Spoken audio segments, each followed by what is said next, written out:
Israeli tank, युद्धक विमानों और ड्रोनों के साथ बुधवार को गाजा पट्टी के शहर राफा के पश्चिमी भाग में और भी अंदर घुस गए। इस दौरान हुई मुठभेड़ में 8 लोगों की मौत होने का दावा किया जा रहा है। अभी तक ये साफ नहीं हो पाया है कि मरने वाले हमास के लड़ाके थे या फिर आम नागरिक।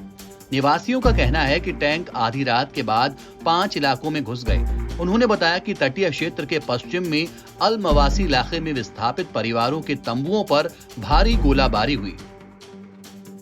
युद्ध के लगभग 8 महीने बाद भी लड़ाई में कोई कमी नहीं आई है। इस बीच अमेरिका के समर्थन वाले अंतर्राष्ट्रीय मध्यस्थों के प्रयास अब तक इजराइल और हमास को युद्ध विराम के लिए राजी करने में विफल रहे हैं। इजरायली सेना ने गाजा के ज्यादातर हिस्से को बर्बाद कर दिया है और फिलिस्तीनी क्षेत्र के अधिकांश हिस्से पर कब्जा कर लिया है, लेकिन अभी तक वो हमास को खत्म करने और इजरायली बंधकों को मुक्त करने के अपने घोषित लक्ष्य को प्राप्त नहीं कर पाए हैं। हमास के नियंत्रण वाले स्वास्थ्य मंत्रालय और मीडिया ने बताया है कि अल मवासी में 8 फिलिस्तीनी मारे गए और कई परिवार दहशत में उत्तर की ओर भाग गए। उन्होंने मरने वालों की पहचान नहीं की। इस बीच इजरायली सेना ने कहा है कि वो रिपोर्ट की जांच कर रही है।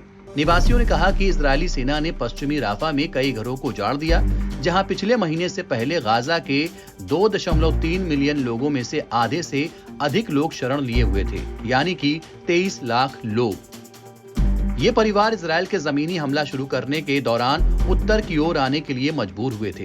कुछ संयुक्त राष्ट्र और फिलिस्तीनी आंकड़ों के मुताबिक जो लोग बचे हैं उनकी संख्या 10 लाख से कम है।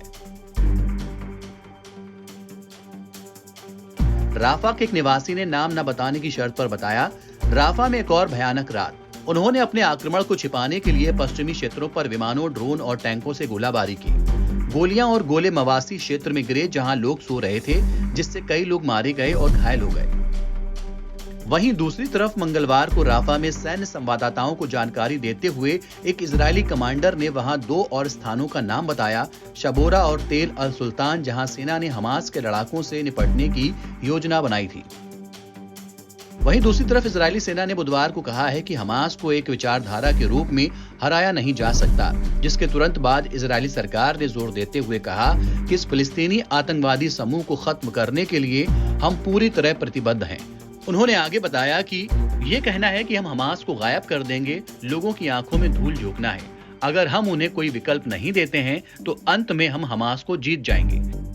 हालांकि सेना की टिप्पणियों को इजरायली प्रधानमंत्री बेंजामिन नेतन्याहू के कार्यालय ने तुरंत खारिज कर दिया, जिनके मंत्रिमंडल ने कहा है कि जब तक हमास हार नहीं जाता तब तक गाजा पर आक्रमण खत्म नहीं होगा। एनबीटी ऑनलाइन की रिपोर्ट।